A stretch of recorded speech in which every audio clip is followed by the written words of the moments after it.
Good morning সবাইকে। আমি পিঙ্কি আর আমার একটা নতুন ব্লগে তোমাদেরকে অনেক অনেক ভালোবাসা, বড়দের প্রণাম এবং ছোটদের অনেক ভালোবাসা।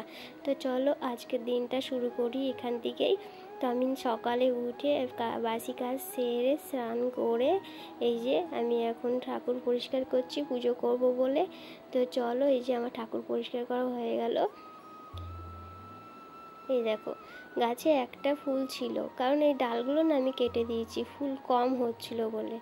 তো তারপরে যে নয়নতারা তুলেছি। জানো তো, নিজের গাছের ফুল ঠাকুরকে নিবেদন করা মানে কতটা যে আনন্দের। এই গাছগুলো আমি কত পরিশ্রম করে যত্ন করে লাগিয়েছি জানো। আর যখন দেখি ভোরবেলায় উঠে সবাই ফুল নিয়ে চলে গেছে, আমি একটা ফুলও পাই না মাঝে মধ্যে, তখন এতটা কষ্ট হয় কি বলবো। আর তখন মনে হয় যে হ্যাঁ, সত্যি কষ্টের ফল কি এটাই। যাই হোক, এইদিকে দেখো ছোট ছোট কত বেলপাতা হয়েছে, কি ভালো লাগছে বলো দেখতে। আর এই বেলপাতাগুলো মানে ঠাকুরকে দিতে কত ভালো লাগে। যাই হোক চলো, এই যে তো ফুলগুলো এত সুন্দর। আর জানো, আমি যখন ফুল তুলি না, সব সব ফুল তুলি না, গাছেও ফুল রেখে দিই অনেক। আর গাছকেও তো সৌন্দর্য লাগার দরকার না বলো। এদিকে দেখো আমি ছাদে এসেছি, ছাদে থেকে দুটো ফুল তুলে নিলাম। আর এই গাছটা অনেক ছোট, তবুও ফুল হয়। এদিকে দেখো আমার পূজা করাও কমপ্লিট। এদিকে ফুল দিয়ে দেখো কত সুন্দর লাগছে না বাবাকে দেখতে।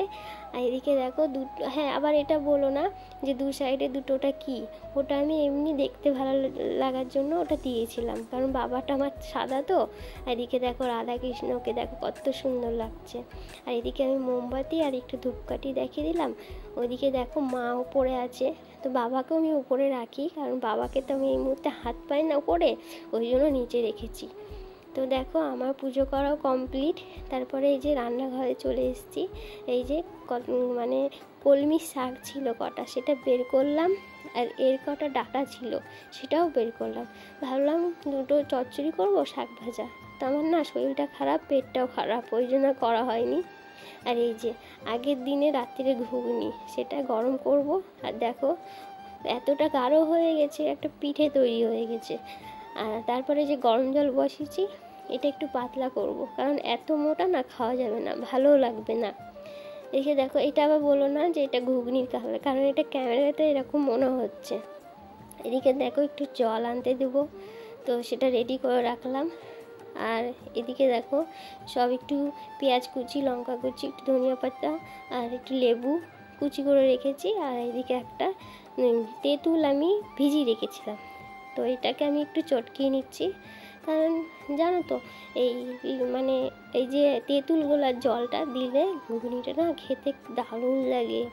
যখন দেখবে ওই যে রাস্তার ঘুগনিগুলো খাবে, এই তেঁতুলগুলার জল দেয়, কি দারুণ লাগে না খেতে। তো বাড়িতে যতই তুমি যত্ন করে বানাও না কেন, সেই রকম টেস্ট আর আসবে না। তো আমরা অনেকবার ট্রাই করেছি, মানে সেই রকম আর টেস্ট হয় না, যতই যা করি না কেন। তো যাই হোক, এই বাটিটা দেখো সাদা বলে আমি অনেক যত্ন করে রাখি, কারণ হলুদের দাগ লাগে না, উঠতে চায় না। আর এদিকে ঘুগনিটাও আমার গরম হয়ে গেছে। তো এইদিকে দেখো বেশি খুব একটা গরম করিনি, কারণ খুব একটা গরমও খেতে চায় না। তো হালকা গরম করে এবার ঢাকা চাপা দিয়ে রেখে দিলাম। এবার অপেক্ষা করছি ওর আসার জন্য। এইদিকে দেখো আমি গেটের সামনে দাঁড়িয়েছিলাম, ও আসবে সেই জন্য। আর ইতিমধ্যেই বৃষ্টিটা শুরু হয়ে গেছে।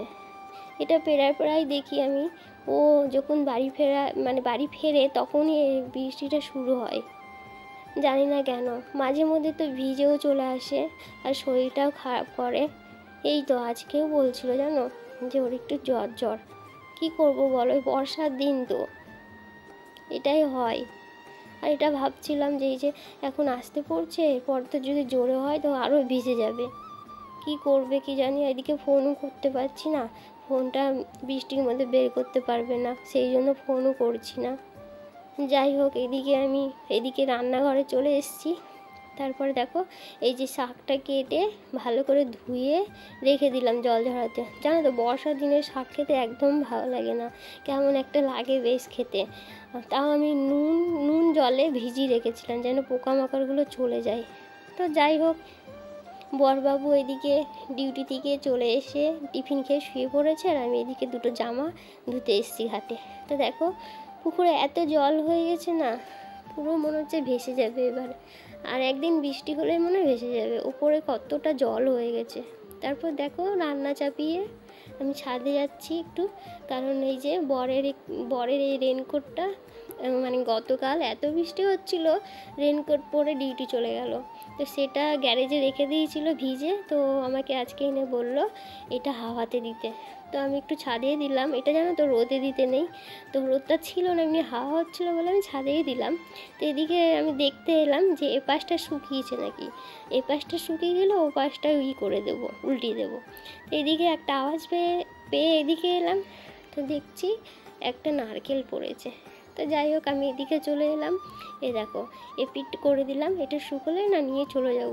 এই বর্ষার দিনে কতবার যে বৃষ্টি হচ্ছে আর কতবার যে ছাদে আসছি, মানে কি বলবো।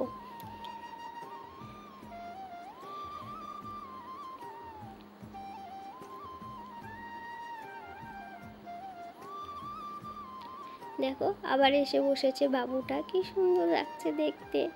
আর জানো তো এই ফুলগুলো না গতকাল আমি ভিডিও করলাম কত ফুল ছিল, আজকে এসে দেখছি কি ফুল নেই, কেমন যেন ডালগুলো কাটা কাটা। ফুলগুলো কি হলো আমি জানি না, কিন্তু দেখো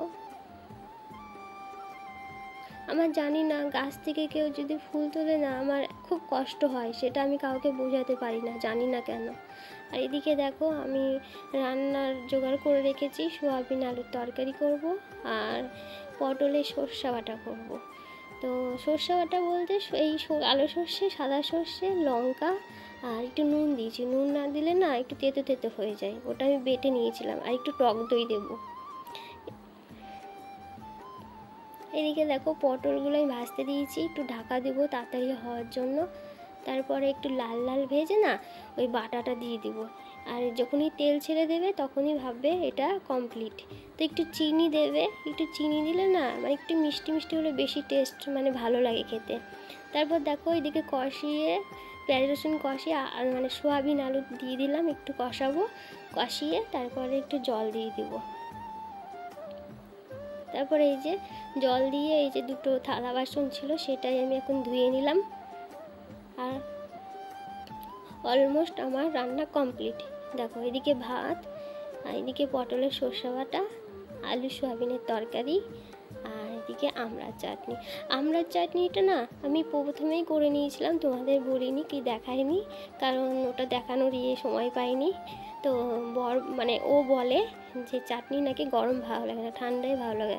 এদিকে দেখো পটলটা আমি দেখাচ্ছিলাম কারণ পটল আমার প্রিয়।